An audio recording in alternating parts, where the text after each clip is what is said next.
Hello students, स्वागत है आपका अपने चैनल कॉमर्स गुरुजी पर। और आज हम स्टार्ट करने वाले हैं आपका चैप्टर 5 मनी भाई। मनी को आज पढ़ने वाले हैं chapter 5 TR. Jain latest edition से। अब तक हमने इसमें 4 चैप्टर कवर किए हैं। अगर वो आपने अभी तक नहीं देखे हैं तो मैं डिस्क्रिप्शन में लिंक डाल दूंगा सारी प्लेलिस्ट की, शुरुआत से लेकर अब तक की, तो आप वहाँ पर देख लीजिएगा। स्टार्ट करने से पहले आपसे छोटी सी रिक्वेस्ट है कि डिस्क्रिप्शन में आपको मेरा Instagram account, Telegram channel, Facebook सब मिल जाएगा, व्हाट्सअप नंबर मिल जाएगा, वहाँ जाके आप ज्वाइन हो सकते हैं, मुझे फॉलो कर सकते हैं। ऊपर वाला भला करेगा आपका, हम तो कर ही रहे हैं। स्टार्ट है meaning and evolution of money. A thing which is commonly accepted as a medium of exchange is called money. एक ऐसी चीज जो आसानी से एक्सचेंज में आदान प्रदान, लेना देना, ये लेना देना गुड्स की बात हो रही है बच्चों, कुछ और नहीं समझेंगे, गंदी बात नहीं होगी बिल्कुल। A thing which is commonly accepted as a medium of exchange is called money। ऐसी चीज जो commonly accepted है एक medium of exchange में, उसे हम क्या कहते हैं? मनी। जैसे भारत में रुपी accepted है, उसके बदले आप किसी भी चीज़ को खरीद सकते हो। USA में डॉलर, उसके बदले आप कुछ भी चीज़ खरीद सकते हो, तो उसे हम मनी का नाम देते हैं। इन ओल्डर डेज यहाँ पे goods were exchange for goods. पहले क्या होता था? गुड्स के बदले गुड्स एक्सचेंज हुआ करता था जब मनी नहीं थी। Thus, a cobbler could make shoes in return for wheat from the farmer. A farmer worked and would get grain as a reward for his labor। यानी कि बदले में चावल, गेहूं, फसल, जूते ये सब मिलते थे। This system of exchange was known as barter system. इस सिस्टम को हम क्या कहते थे? बार्टर सिस्टम, जहाँ पे गुड्स के बदले गुड्स को एक्सचेंज किया जाता था। But with the multiplicity of want and greater need for exchange, barter system, a system where goods were exchanged for goods, proved to be an inefficient system of exchange। लेकिन जैसे जैसे इंसान की इच्छा बढ़ने लगी, एक्सचेंज की नीड बढ़ने लगी, बार्टर सिस्टम खराब होता लगा, इनएफिशिएंट हो गया। It is then we invented money. इसीलिए मनी को इन्वेंट किया गया, एक कॉमन मीडियम ऑफ एक्सचेंज, एक ऐसा माध्यम जिससे आप कुछ भी एक्सचेंज कर सकते हो। Now goods were not sold for goods, instead goods were sold for money. अब गुड्स के बदले गुड्स नहीं बेचे जाते थे, ना एक्सचेंज किए जाते थे, अब गुड्स के बदले मनी आता। Initially coins of gold and silver were introduce as money. So सबसे पहले गोल्ड के कॉइन और सिल्वर के कॉइन इंट्रोड्यूस हुए थे as a money. Subsequently, alloy metal was used for coinage along with paper money। अब आज की डेट में आपको मालूम है ये प्लास्टिक मनी का ज़माना है, जहाँ पे ATM कार्ड, कैश कार्ड, ई मनी, इलेक्ट्रॉनिक ट्रांसफ़र, ये सारी चीज़ें चलती हैं। तो ये हमारा मनी का एवोल्यूशन हुआ है, फैसिलिटेट किया चेंज का। ओरिजिन ऑफ मनी का मतलब क्या है? Origin of money is related to the need to facilitate changes. आपको एक्सचेंज की ज़रूरत कितनी पड़ी, किस तरीके से पड़ी, उसी के हिसाब से मनी का एवोल्यूशन हुआ। Therefore money is generally defined as a thing that is commonly accepted as a medium of exchange. इसीलिए मनी एक ऐसी चीज़ है जो कॉमनली एक्सेप्टेड है as a medium of exchange. Though initially invented as a medium of exchange, gradually money found its other uses as well. Medium of exchange के साथ साथ मनी के कुछ और भी यूजेस हैं। Money is use as a store of value और money is use as an instrument of saving. यानी कि आप किसी चीज़ को सेव करके रख सकते हो और उसकी वैल्यू आपको मालूम रहेगी।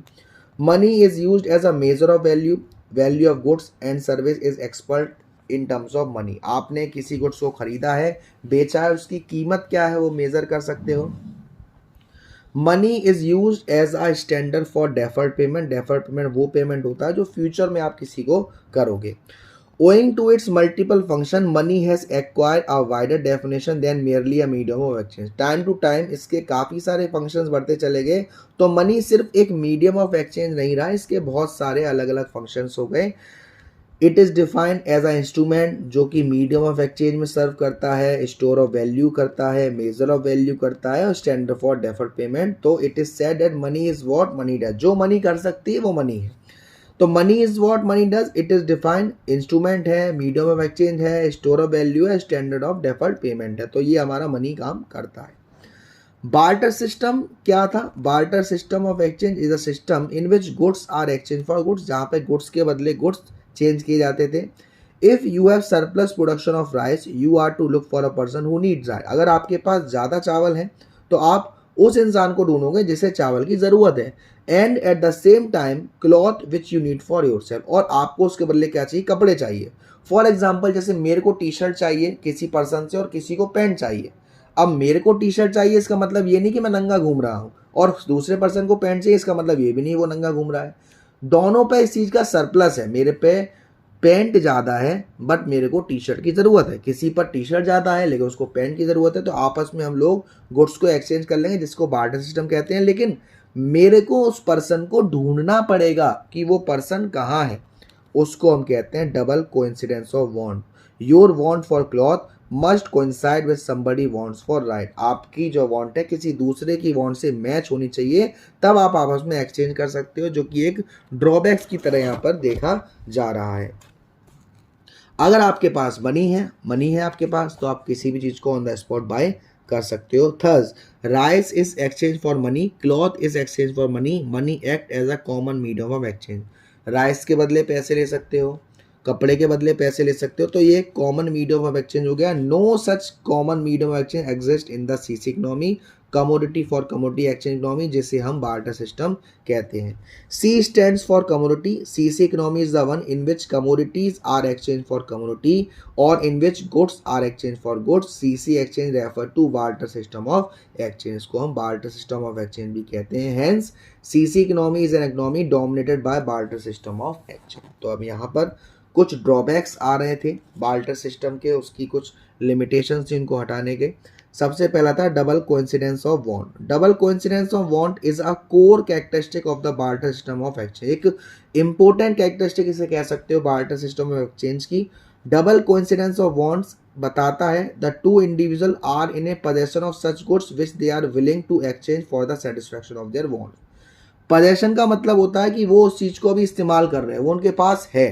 तो दो ऐसे गुड्स, दो ऐसे लोग, ए के पास वो है जो बी चाहता है और बी के पास वो है जो ए चाहता है। ये कुछ और चाहने की बात नहीं हो रही, गुड्स की बात हो रही है, गंदी गंदी बातें नहीं करेंगे। तो ऐसे लोगों को ढूंढना पड़ेगा, but it is not always so simple. It is not so simple to find a person who want your horse and at the same time has a cow that you want to bye.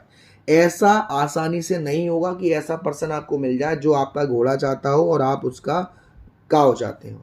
Accordingly under the barter system exchange remain extremely limited. इसी की वजह से जो barter system था जिसमें exchange हो रहा था वो काफ़ी सीमित हो रहा था। With the emergence of money the problem of double coincidence of want has vanished. जैसे ही मनी आया तो ये जो प्रॉब्लम आ रही थी उसको ख़त्म कर दिया गया। मनी एक मीडियम ऑफ एक्सचेंज जो कि सेल एंड परचेज के लिए इस्तेमाल करा जा रहा था। Lack of common unit of value. What is the value of car? अगर आपके पास पैसा नहीं है तो मैं आपसे पूछूं what is the value of car, you can reply 5 lakh. ये तो आपके पास मनी है इसलिए बता दिया। Can you give the same answer in a barter system of exchange? नहीं, certainly not. Under such a system your car would be value in terms of horses. ऐसे केसेस में आपकी जो कार की कीमत होगी वो घोड़ों से, बफेलो से, काव से लगाई जाएगी, सिंपली क्योंकि वहाँ पर पैसा नहीं है। Evolution of money has given us a common unit of value and therefore a system of accounting. Difficulty of future payment or contractual payment. These days you hire a worker and strike a contract to pay him 10,000 per month. आज की तारीख में अगर आप किसी worker को higher करते हो, जॉब देते हो और आप कहते हो चलो भाई 10,000 रुपये देंगे हम पर महीने, लेकिन बार्टर सिस्टम में क्या करते?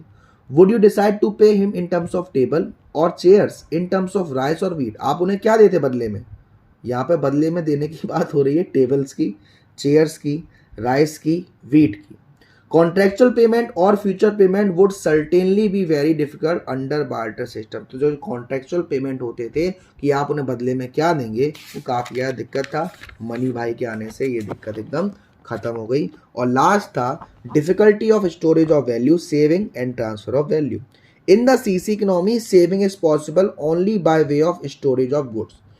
जब सीसी इकोनॉमी था, बार्टर सिस्टम था, तो आपकी सेविंग जब ही पॉसिबल थी जब आप गुड्स को स्टोर करके रख पा रहे थे।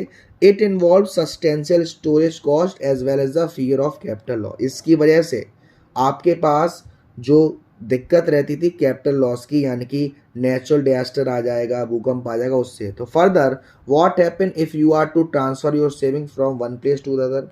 क्या होता जब आपको अपनी सेविंग एक जगह से दूसरी ट्रांसफ़र करनी हो obviously you are to transfer the goods which again is a difficult task beside being expensive। Money के आ जाने से स्टोरेज और ट्रांसफर काफ़ी ज़्यादा ईजियर हो गया। तो ये 4 ड्रॉबैक्स थी जो बार्टर सिस्टम में हम लोग फेस कर रहे थे, लेकिन मनी बाई के आ जाने से ये जो ड्रॉबैक्स थी वो एकदम वैनिश हो गई, ख़त्म हो गई।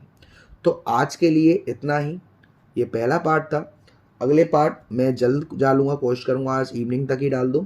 वीडियो पसंद आई हो तो वीडियो को प्लीज़ लाइक ज़रूर करिएगा, शेयर ज़रूर करिएगा, और चैनल को अब तक सब्सक्राइब नहीं किया है तो प्लीज़ सब्सक्राइब कर दीजिएगा। Thank you so much, love you all.